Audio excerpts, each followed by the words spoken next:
I'm Tamara Thomas, editor-in-chief of UrbanHealthToday.com, part of the DocWire family of medical news sites, and I want to thank you for tuning in to Urban Health Weekly. Our goal each week is to keep you informed of the latest in health and medical news right from today's headlines. It's time to empower yourself with open conversations about your medical care with news that matters to you. So are you ready? Let's get started. Hi, I'm Tamara Thomas, and welcome to Urban Health Weekly, where we talk about medical news and health topics that matter to you. So I'm reunited, and it feels so good with Jackie and Lou. How are you guys? Hey guys, excellent over here. Right over here, full of knowledge as always. And proud of it. And proud of it. It's been too long. I missed you guys. I also left my modesty home this morning. So it sounds all right now. Today we're finally going to talk about how a plant-based diet can be unhealthy. But before that, I wanted to talk, if we can, about gut health and colonoscopy. Now, have you seen the story? Well, it wasn't a story, but have you seen the latest? It's a study that was done. I'm questioning the study, but it was a study that was done, I think, in Scandinavia, where they invited people for colonoscopies. And basically the outcome of the study was that colonoscopies may not be necessary. Are you familiar with that one? I did see that. And I also saw that really sent up a big alarm among people in this country and doctors in this country that is a very misleading study. Yeah, I didn't really quite understand the study. They invited people, about 42% of the people who they invited decided to do them. I mean, what was the outcome that they did? They tested, like, I don't understand how they came to the conclusion that it may not be necessary. Do you know what I'm saying? Like, I don't. It seems like a strange reading of the data. Yeah, like did they have everyone do like Cologuard or Fit, and everyone's results were clean? I don't understand how they came to the conclusion that. Anyway, that's the buzz right now. So I wanted us to talk about that. Okay. But first, let's talk about how sugar disrupts the microbiome and eliminates protection against obesity and diabetes. A study of mice found that dietary sugar alters the gut microbiome, setting off a chain of events that leads to metabolic disease, prediabetes, and weight gain. The findings, published recently in Cell, suggest that diet matters, but an optimal microbiome is equally important for the prevention of metabolic syndrome, diabetes, and obesity. A Western-style, high-fat, high-sugar diet can lead to obesity, metabolic syndrome, and diabetes, but how the diet kickstarts unhealthy changes in the body is unknown. The gut microbiome is indispensable for an animal's nutrition. Evaldo Ivanov, PhD, Associate Professor of Microbiology and Immunology at Columbia University Vagelos College of Physicians and Surgeons, and his colleagues investigated the initial effects of the Western-style diet on the microbiome of mice. After 4 weeks on the diet, the animals showed characteristics of metabolic syndrome such as weight gain, insulin resistance, and glucose intolerance. And their microbiomes had changed dramatically with the amount of segmented filamentous bacteria, common in the gut microbiota of rodents, fish, and chickens, falling sharply, and other bacteria increasing in abundance. The reduction of filamentous bacteria, the researchers found, was critical to the animal's health and its effect on the Th17 immune cells.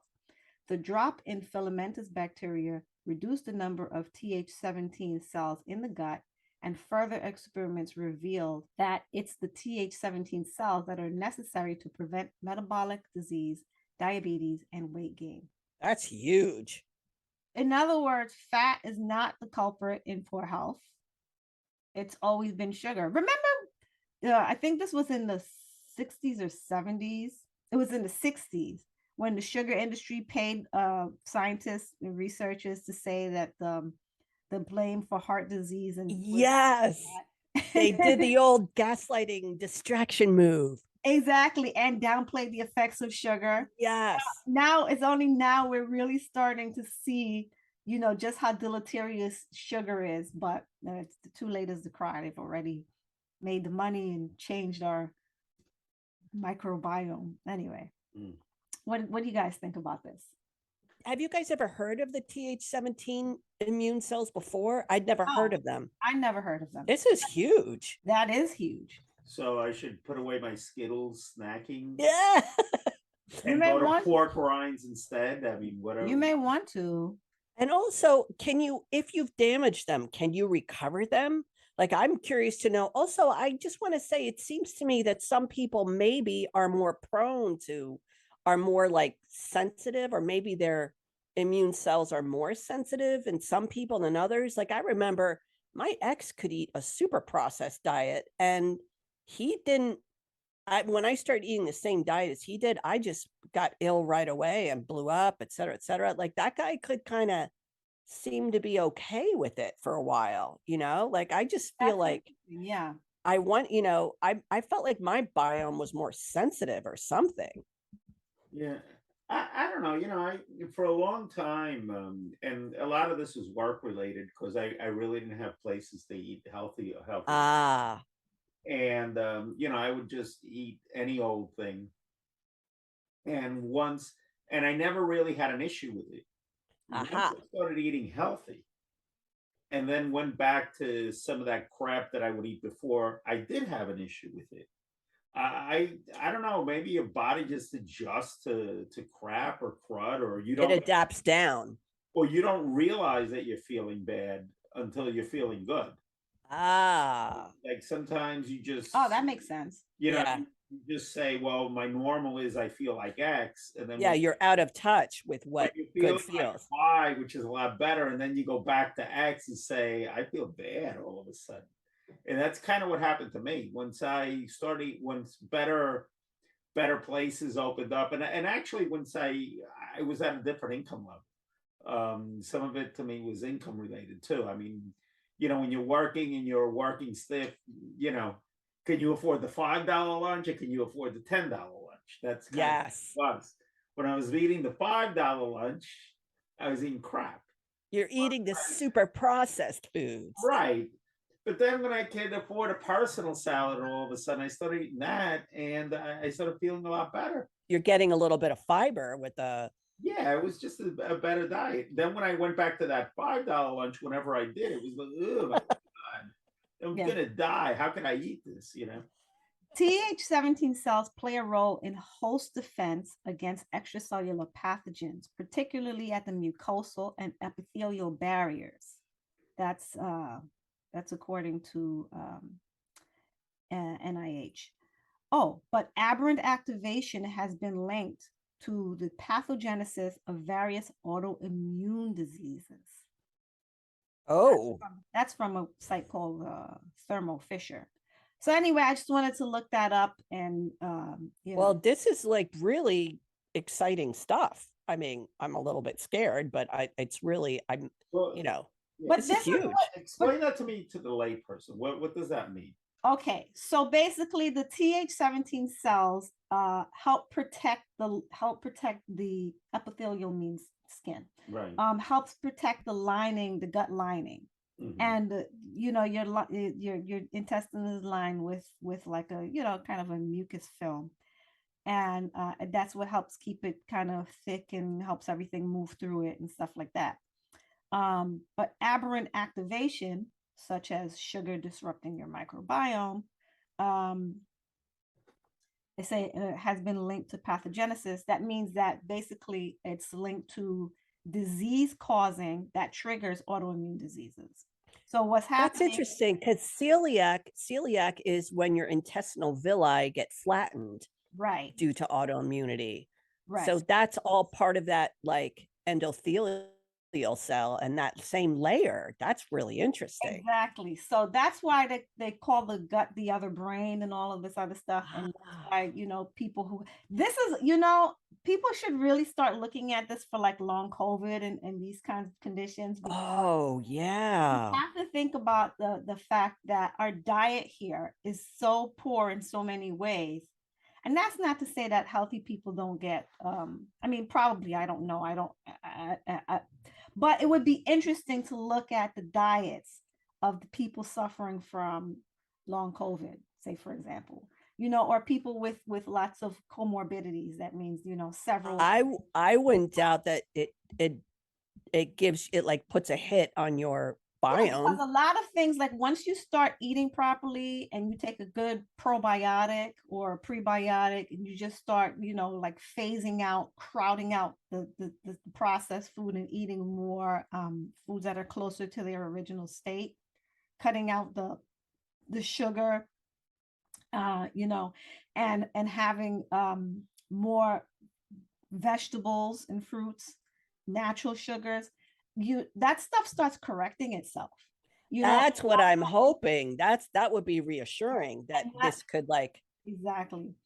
And that's why this whole plant-based diet thing is so questionable, but we'll get to that later. So I would be curious, if they did like a stool test, let's say for the people with long COVID, if we took a look at their gut microbiome, the health of their gut, what would we see? Ooh, that's interesting. I bet you'd see changes. Right. And if those changes were addressed, would they start getting some relief? I'm just curious. That's all. And not just long COVID, but, I'm just saying, for example, because that seems to be something that doctors just haven't really been able to tackle. But, I'm a firm believer that the human body is like amazing at healing itself if you just get out of its way and give it what it needs.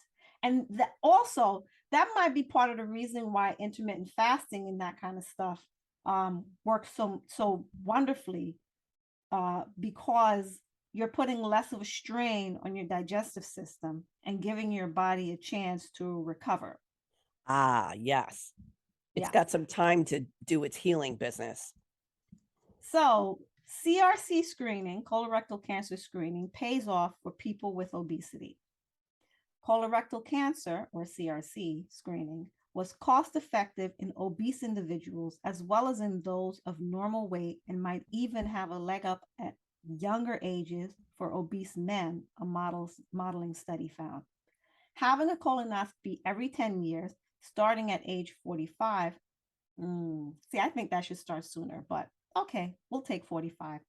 Or a fecal immunochemical test, FIT test, at age 40 was cost effective at $100,000 per quality adjusted life years, gained threshold across sexes and body mass index, or BMI, ranges. As BMI increased, the cost effectiveness of having colonoscopy every 10 years starting at age 45 versus 50 became even more favorable, reported Yuri Ladabaum, MD, MS, of Stanford University School of Medicine in Redwood City, California, and co-author in a paper in Clinical Gastroenterology and Hepatology. For men with advanced obesity, who are not only at the highest risk for CRC, but also for all-cause mortality, having a colonoscopy starting at age 40 was especially valuable. Guidelines from the American Cancer Society in 2018 and the U.S. Preventive Services Task Force in 2020 lowered the endorsed CRC screening age from 50 to 45 in response to rising CRC incidence among younger people. So, thoughts? Well, we are starting to get obese earlier in life. It seems like this is only going to be a trend of things to come. What is a quality, by the way? $100,000 per quality adjusted life years. Means how many more years you can live. But so they're sort of measuring how the cost benefit analysis financially of these tests. The quality adjusted life year is a generic measure of disease burden, including the quality and the quantity of life lived. So in other words, how many good years you have, that's big. Not just sick years. How many, right? So how many good years of life? Because you could live, 10 more years or 20 more years and just be sick that entire time. Or you can live you know, 10 years and have healthy years. Yeah. But as far as I'm concerned, well, that was a very good question and observation, Jackie. Yes, thank you. Because as far as I'm concerned, you can take this study and put it in the circular file, and I'm going to tell you why. Idiots today. All right, now. Anytime you start combining a study with economic data, is it worth the money or is it worth the time and all that? Forget about that. If you caught one more cancer and saved one life, forget about that economic value. That's saving a life. At the end of the day, you do save a life by having much more screening. What this study talks about is, where does the economic value stop and start and all of that? To me, those studies are dangerous because what happens is a bunch of actuaries in insurance companies and say, well, economically, it doesn't make sense to start this screening at 43 or 44 because that's when the dollars make sense that we take care of this and all that. Forget about that. We need to be better than that, and we need to move beyond that. I don't like studies that put economic values on things. So right there, it's one of my prejudices. That flagged for you, huh? Yeah, to me, it's about total life expectancy of a population. And did you increase the life expectancy of that population or the overall physical health? Well, I'm going to push back. And the reason I'm going to push back. Oh, are you speaking for the insurance company? No, I'm not speaking for the insurance company. We're going to take a break after this. What I'm saying is that sometimes you have to appeal to the powers that be in different ways. So if the argument has already been made in terms of it saving lives, and that hasn't worked. I remember the American Cancer Society and ASCO, that's the Society for Cancer and Oncology, they were pleading with USPSTF for years to lower the age to 40 for people of color because they were seeing incidences of people of color developing cancers much earlier. USPSTF basically did nothing. It's not until they started seeing the cancers creeping into all of the populations that they then said, okay, we'll lower it 5 years to 45. So you're saying that sometimes they need an additional selling point just to right. do the right thing. Exactly. And also, ultimately, at the end of the day, your insurance company is the one that's going to be making that determination, not necessarily your doctor. Do you see what I'm saying? Yes. So sometimes you want to make that appeal in terms of, okay, here, you're going to save this much money over the life of this person, and not having to pay out for all these comorbidities and sickness by paying for this. It's paying for itself this much over this amount of time. So that's my only pushback. Like, I don't disagree, Lou, with what you're saying about getting actuaries involved in the, but they are there. So I think by any means necessary, you know, if this is going to get people to pay attention and say, okay, we'll start paying because we don't want you. If you have to, well, this also influence policymakers to put pressure on insurance companies. Insurance companies have a lot of power, a lot of power, and a lot of leeway. I mean, some states are better at regulating than other states, but at the end of the day, it's still dollars and cents. And so if you can make a dollars and cents appeal to them, why not? Yeah. So that's my only pushback on that. All right. So we're going to take a break and we'll be right back. And we're back. And so we talked about, I asked you guys at the top of the show about the, I can't remember where the study was done. Okay, it was, I can't remember, it was one of the Scandinavian countries. Yeah, because they said like Nordic trial. So that could be any of the Scandinavian countries. Oh, Oslo in Norway. Okay, all right. So the study that they did was, and we didn't really quite understand what the goal of the study was, the terms of the study. I know that they invited people to have colonoscopies, and about only 42% of the people took them up on it. I'm not sure how they decided that colonoscopies were not necessary. I'm just really not clear. Like I read it a couple of times and I just really wasn't clear how they came to that conclusion. It's a pretty vague study. So now there's a little bit of a firestorm going on here where US is kind of playing defense right now. So could a new study that suggests colonoscopy is less effective than expected thwart efforts in the US to get more people screened for colorectal cancer? Medical associations and physicians are weighing in on the subject, noting that they are worried that the results from the randomized Nordic trial published recently in the New England Journal of Medicine are being interpreted in a way that may discourage people from undergoing screening.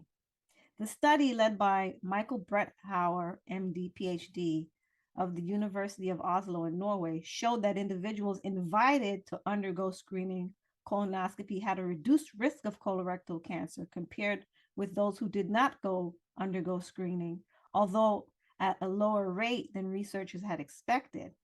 Furthermore, they found no significant difference in colorectal cancer-related mortality between the two groups. We've all been trying to boost colorectal cancer screening, and what we don't want is to derail that effort or have our patients think that screening is not effective and forego it. Asma Sakat, MD, MPH of the NYU Grossman School of Medicine says, we should mitigate any impression that this should deter, demotivate, or discourage people from undergoing colorectal cancer screening. Oh my goodness. I have to agree with the US experts on this, that here we are trying to get more, uptake of people doing, there's a whole campaign now going. Have you seen it? It's kind of gross. It's like, some butt crack and it's like cover your. I was just going to say, they have that on a billboard and it's a photo of it. It says, cover your butt, get a colonoscopy. And it shows like butt crack and it's hairy too. And like plumber crack. And I'm thinking, you know what? That's a little bit entertaining to look at this article. So, but it gets people's attention, and it sure did. Works. So here we are trying desperately to get more people to get screened.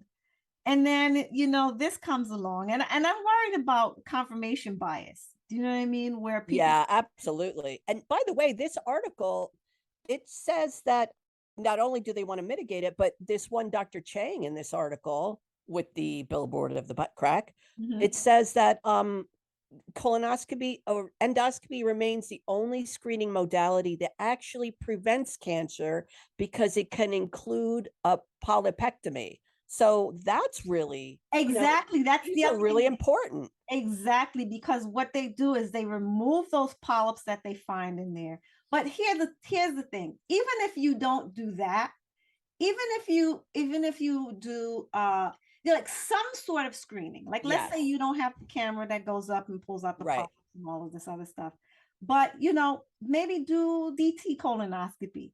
You do something. There are people who do absolutely nothing, and we're trying to change the conversation to get more people, because colorectal cancer is a big deal in this country. And it's increasing and happening earlier. That's exactly. Thank you. And this is a huge problem with our food supply here in this country. And to have this derailed by something like this happening, by this kind of a distraction of a study, is very worrisome. Okay, I'll throw in my beware of. He's gonna throw his dollar in. Okay. I want to hear it. Dollar. Number one is beware of Scandinavian studies. He just wrote off a section. No.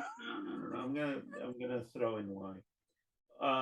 It's first of all a very insular group. Correct. That's true. Homogeneous. Yes. Two, they tend to, on a whole, eat much better diets than we do in the United States. And live a different lifestyle. Different lifestyle, different BMI, different realities. Yes. We tend to think of everywhere. They're big on that fish oil too, let me tell you. And they're pretty low stress in comparison. Yeah. I mean, everything's different. When you're doing a study, the more variables you have, the more little. It's a confounded study. Yeah. The more pathways it takes. one of the crazy things about doing clinical trials here in the United States is the United States is one of the few countries that's really a melting pot. You know, there's the old world and the Ah, new world, and in some places the populations have stayed pretty much stable for the last 10,000 years. yeah. In the United States, there was indigenous people, and then we moved in this group. Then we moved in slaves. Then we had migrations of people from Italy. Now we're having from Latin America. So we're having this whole melting pot, and then And the Middle East and Asia. and every Yeah. We're newer. that melting pot, poor diets, because we're the world leader in obesity Yeah. and things And of that highly nature, and processed foods. overeating. And ultra processed foods. Yes. Yeah. So you throw all of that into, and our reality is very different from somebody else's reality. And again, you know, when I said earlier, you know, beware of financial data that may cloud a study. Uh-huh. I think you have to take a study with a grain of salt when you look at that population. And, you know, not that there's anything wrong with that population. We strive to be healthy. We strive to drive a bicycle to work and all of that. Right. I But mean, they're an there are people inherently that healthier go population. outside, even when it's like frozen tundra out there. Right. Right. You know, it's a different reality, a different Lifestyle. Yeah. a lot of things are different. And I'm not saying that they're different for the worse, they're different for the better. I'm just saying there's differences. Yes. And there's cultural differences all over the world. So to me, if we're going to go and talk about colon cancer, really what's needed is global data. Yeah. That puts every population. And then when you start comparing the global data, you will see why there's differences in that and say why there's risk factors. So maybe you say, okay, the people in Scandinavia are 20% less impacted by colon cancer, but maybe they're also 20% less obese. So, yeah, and you know, that's a supposition. That's a supposition. I'm pretty sure it's based on my observations of people coming off of planes and all of that, but it is a supposition. So that's not a scientific fact. What is a scientific fact is that there's a lot of factors that come into play when we're looking at cancer, colon cancer, you know, heavily affected by diet, in my view.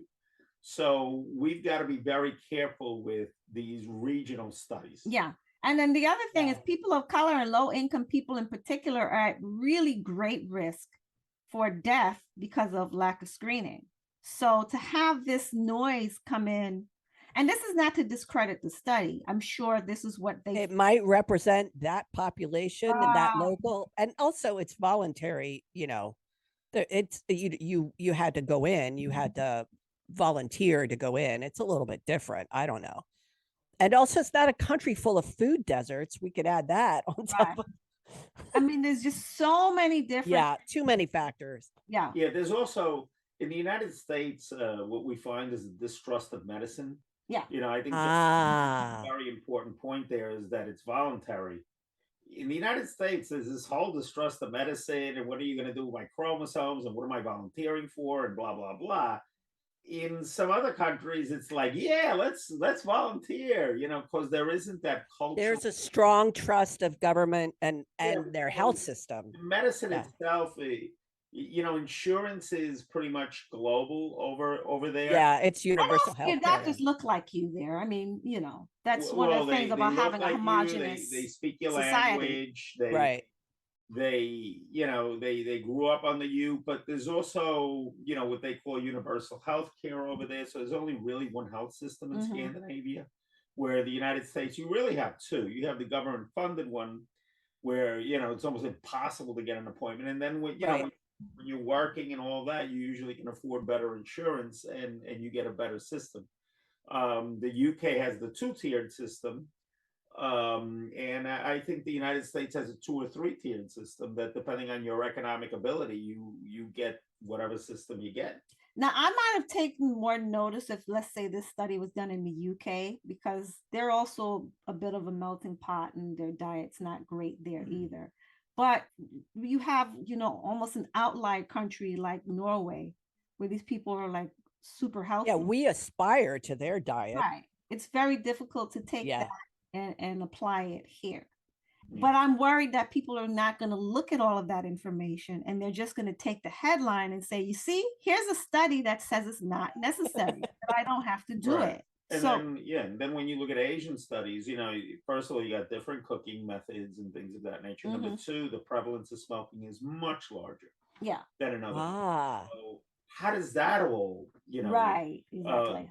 come into play? So these studies need to, and that's some, you know, I think the takeaway here is like, And then also touching back to the article that I just read, how, you know, obese people benefit from colorectal cancer screening. We have an obesity epidemic here in this country. yeah. A lot of other places don't have that degree of obesity epidemic.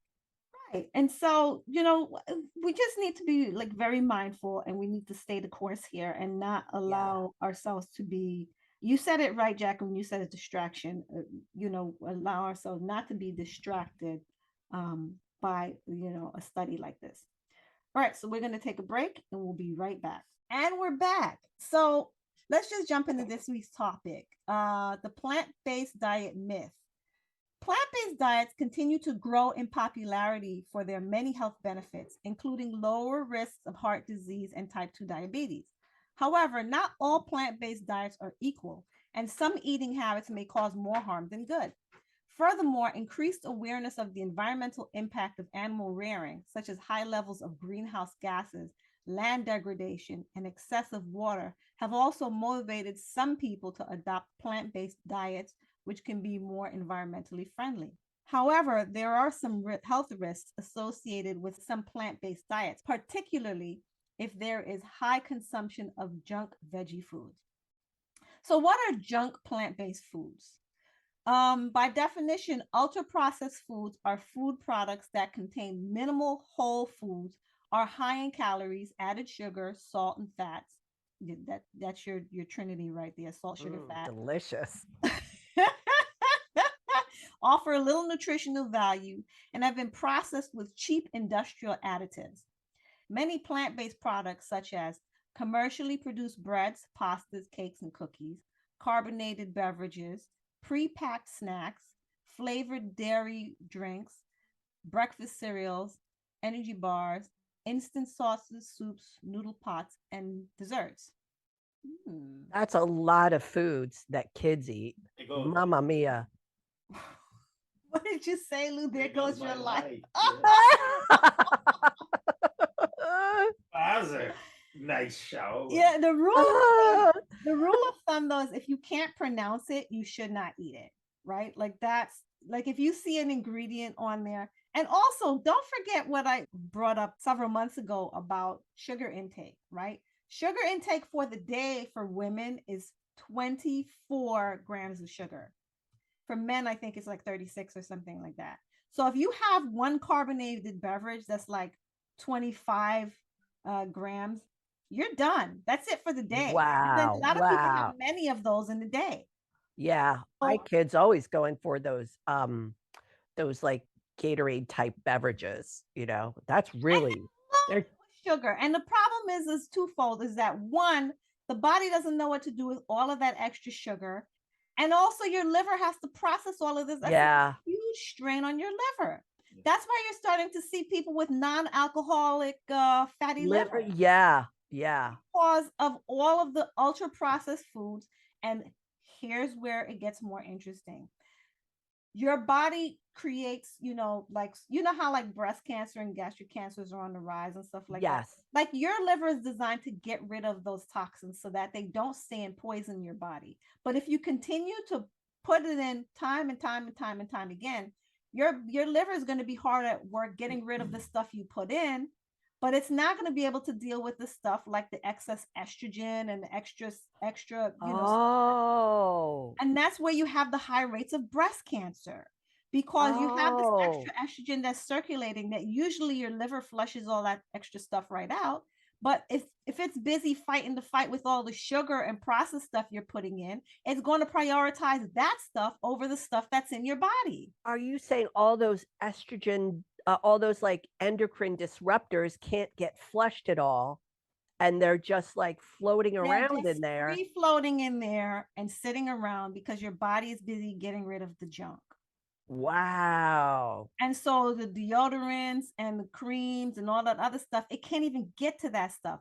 And I'm not even, and that's on top of the extra estrogen that we have from our low birth rates, you know, and having children at later stages and all of that other stuff, the naturally occurring extra estrogen. So your body is fighting on 3 fronts. I'm exhausted thinking about it. Now, and think about your poor liver. You know, Yeah. I don't know if people like know the origins of Gatorade, but it was originally for high performance athletes to rehydrate them, right? It was originally before that, it was for the Florida Gators. That's why it's called Gatorade. Ah. And they were a football team in Florida. Now, what happened is it's hot down there. And they're playing football, and dehydration was a problem.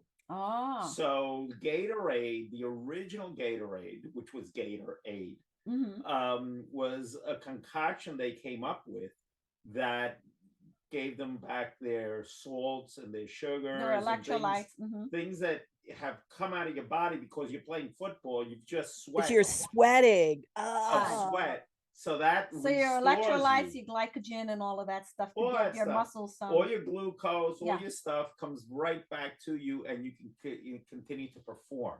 Right. It's not meant to be, oh, let me take some Gatorade. You know, it's not meant to be like, it's a sports drink for high performance athletes. Yes, exactly. Yeah, it's not meant for and they have become like the number one thing that kids go for now. Yeah. Not even soda. I'm telling you, they line up after school. Yeah. So if you just finish playing football, all those electrolytes are in you, all that sugar is in you. So whatever you put into your body now becomes excess.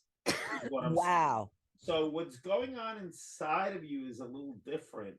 And a lot of these foods. Well, it's being put to use right away is what it is in an athlete that just finished, you know.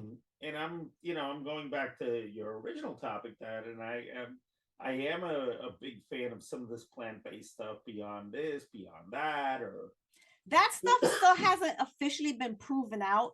Well, we're gonna see over time. I was a big fan of it because of the taste. Yeah, because of that heme, and it has that meat.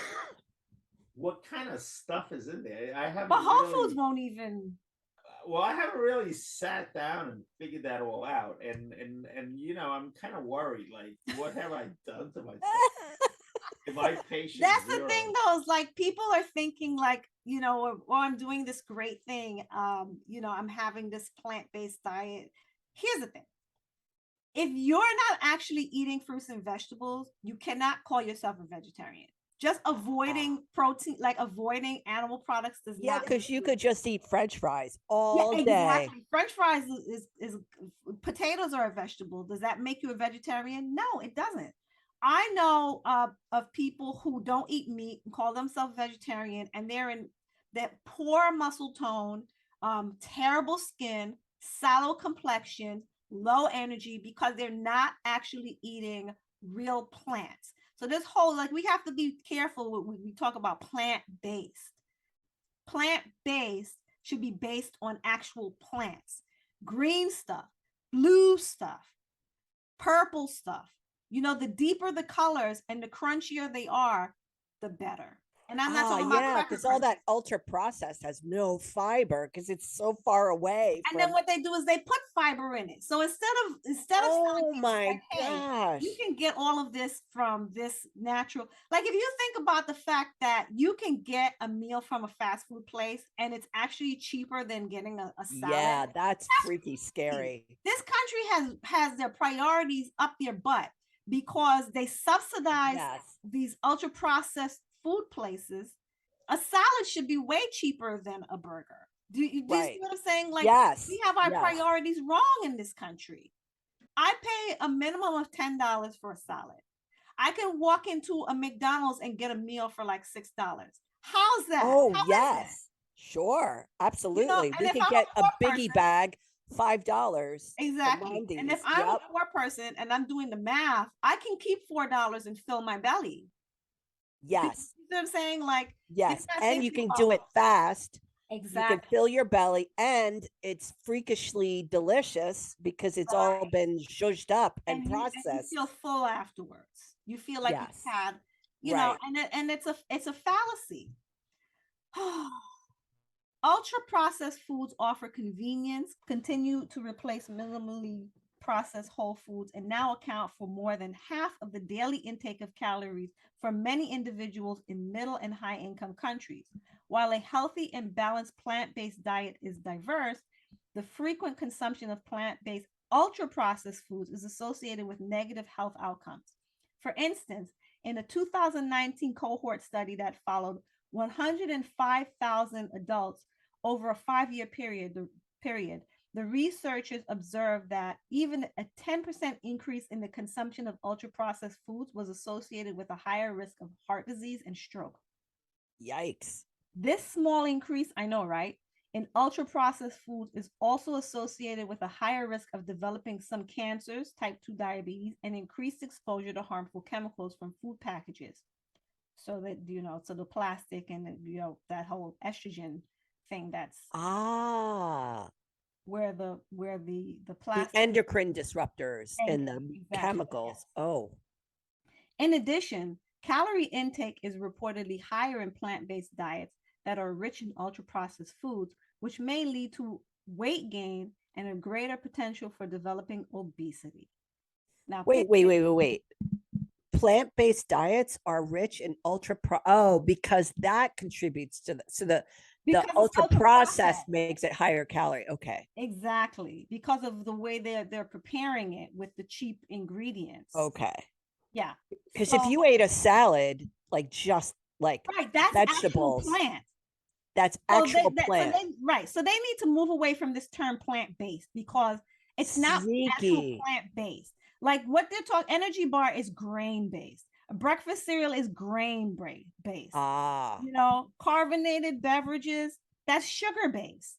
There's no, you know, that's not plant-based at all.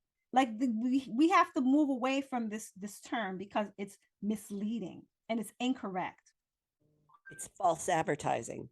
To compound the negative health risks associated with diets rich in ultra-processed foods, vegetarian and vegan diets can exclude food groups, making nutrient deficiencies more common.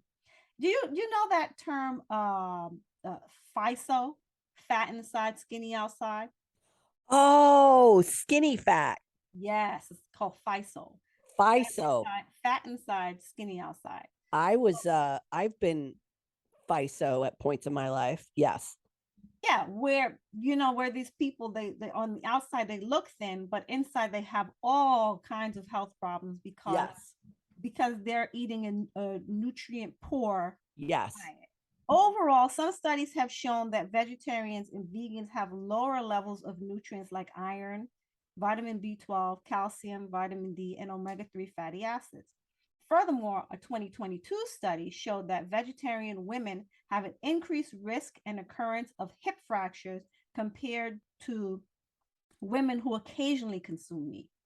It is possible that these adverse outcomes are linked to the omission of iron and B12 rich meats and calcium rich animal sources in vegetarian and vegan diets.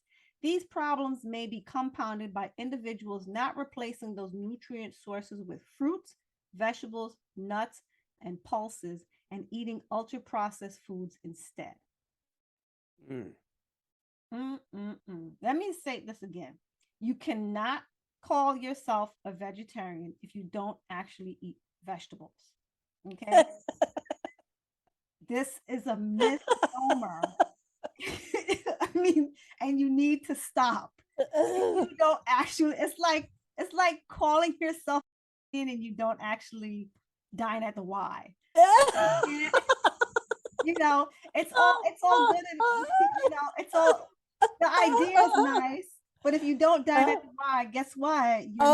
You're just in theory. Yeah, you're just in theory. You're a vegetarian, not in clinical practice. Exactly. You're not an actual practicing vegetarian. Okay. Yeah. I don't know how else to say it. You've got to eat actual You fruit. must dine at the Y. But you understand what I'm saying, right? Like Yes. Yes. you can't half-step it and say, well, I don't eat meats or You can't be a poser. You're Yes. not well, that's cruel. I wouldn't go so far there. But you're not a vegetarian if you don't actually eat. If that's like saying you're a pescatarian and you don't eat fish. Like you have to eat fish to be called a pescatarian. All right.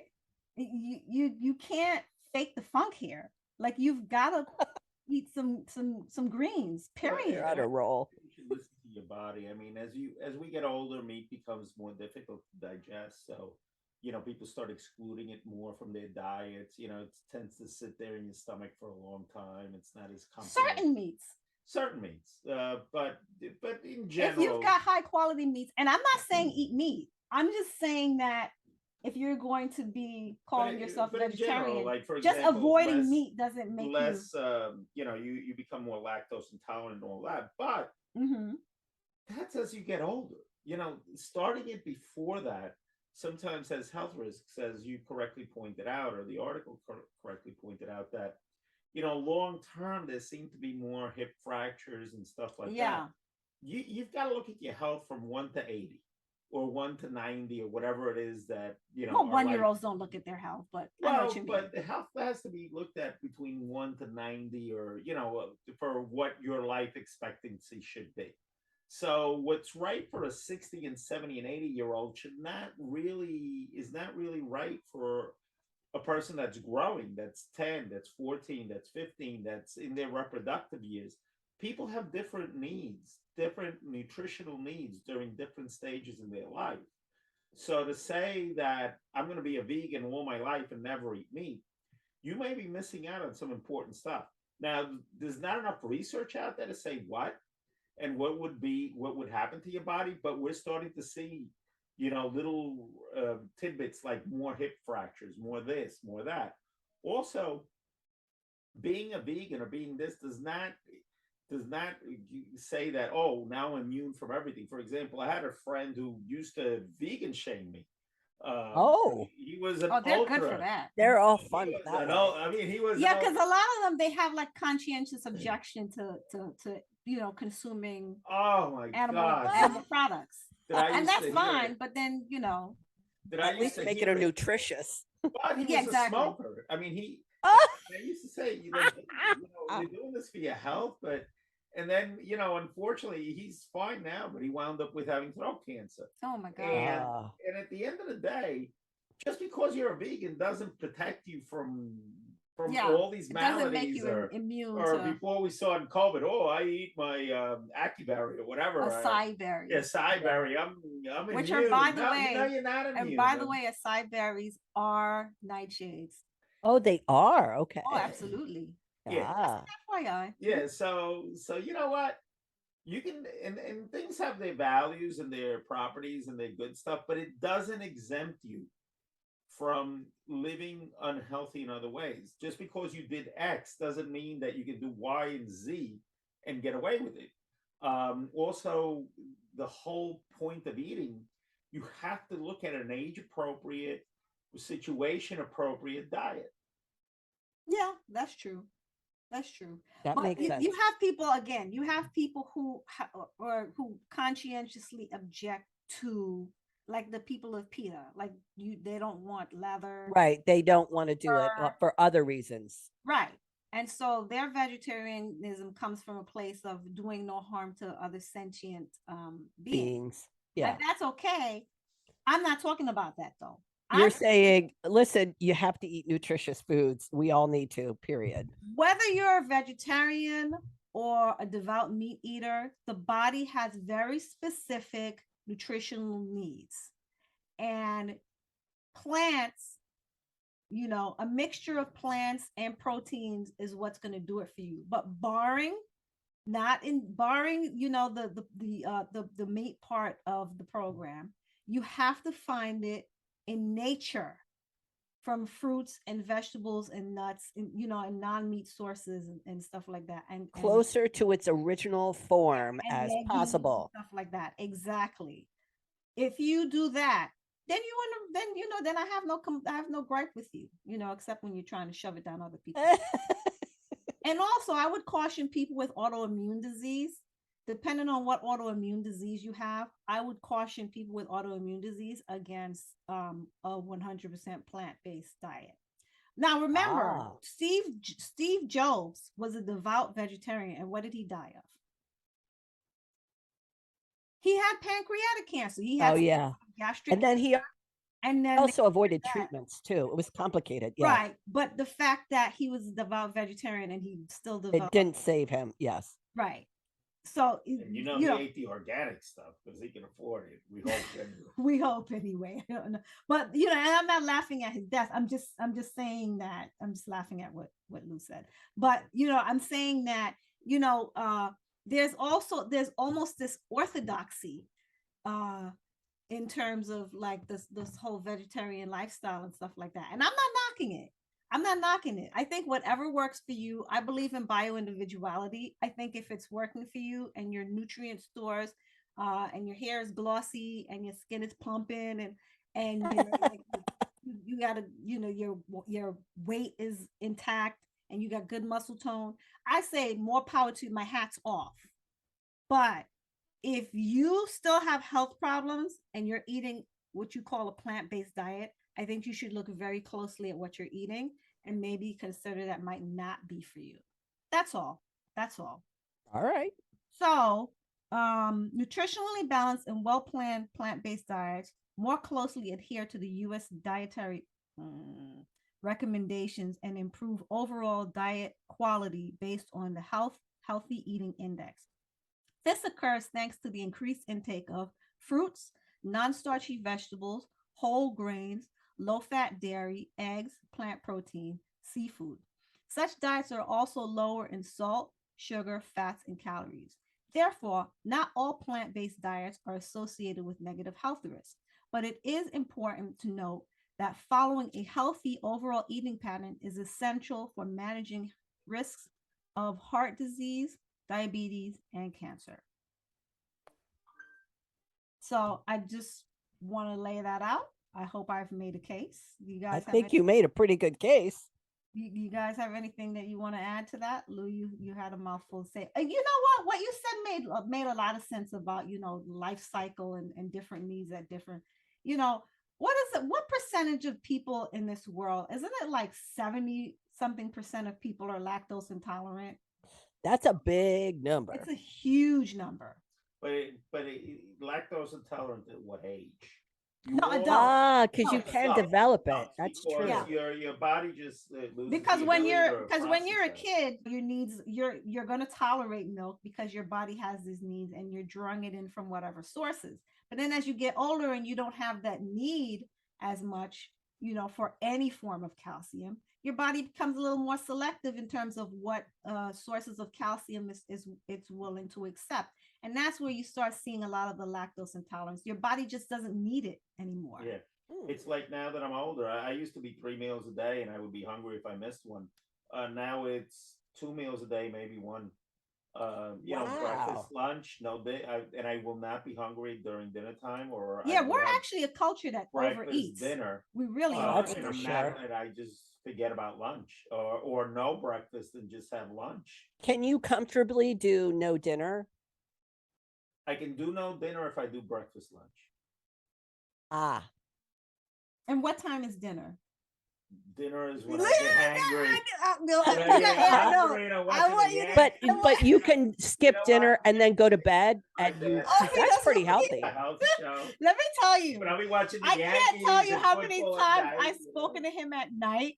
And he's like noshing on something at 9 o'clock. Okay, so does that qualify? Like if you're snacking, you know what I'm saying? If your last meal was dinner and there's no snacking after, and if you like skip dinner, but you had breakfast and lunch, and then you skip dinner and then you go to bed, that's pretty healthy.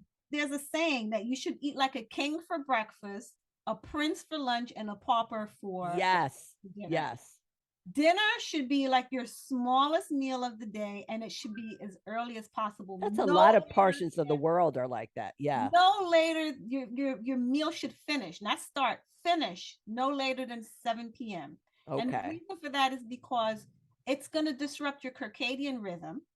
So you have a lot of people who have sleep issues, right? And this is part of the reason why having meals late, that food is not, not mobilized. That is the one that gives you the diabetes faster than, and obesity faster than anything else. Because that food is not mobilized, your body does not need it and put it to use in your muscles and your mind and all of that other stuff. So it just gets converted to fat, and you have poor digestion and all this other stuff.